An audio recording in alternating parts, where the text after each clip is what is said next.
et me dit, maintenant tu vas parler. Et il a commencé à me frapper. Combien de fois a-t-il bien pu raconter cette scène? Bernard Duval était à peine plus âgé que ses collégiens quand il fut torturé par la Gestapo à Caen. Et puis il me faisait rasseoir par un coup de poing dans la figure. Alors vous savez, petit à petit, la douleur s'ajoute à la douleur. On rentre dans un espèce d'état second. Il sera comme sonné pendant près d'un an. Le 5 juin 1944, il embarque dans un wagon à bestiaux.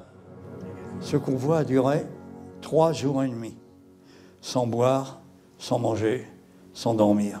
À Neuengamme, à Sachsenhausen, le déporté se nourrit d'eau sale et de légumes. C'est un numéro voué au travail, qui survit comme une bête traquée.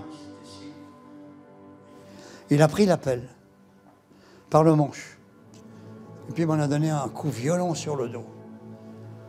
J'ai eu la chance qu'elle tombe à plat. Elle est tombée à champ, il m'aurait fait une blessure dont je ne serais pas revenu.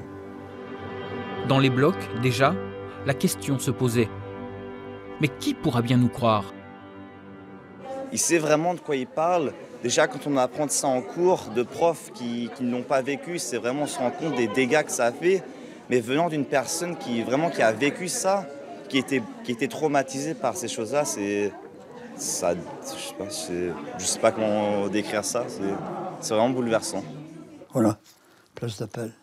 Le temps fait son œuvre. Alors il reste un vestige d'un bloc 7.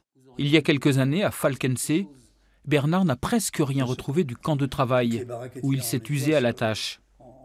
Lui n'a rien oublié. Il y avait ceux qui sentaient leur fin prochaine, qui savaient qu'ils ne sortiraient pas vivants de ce camp. Et nous voyaient en meilleure santé qu'eux.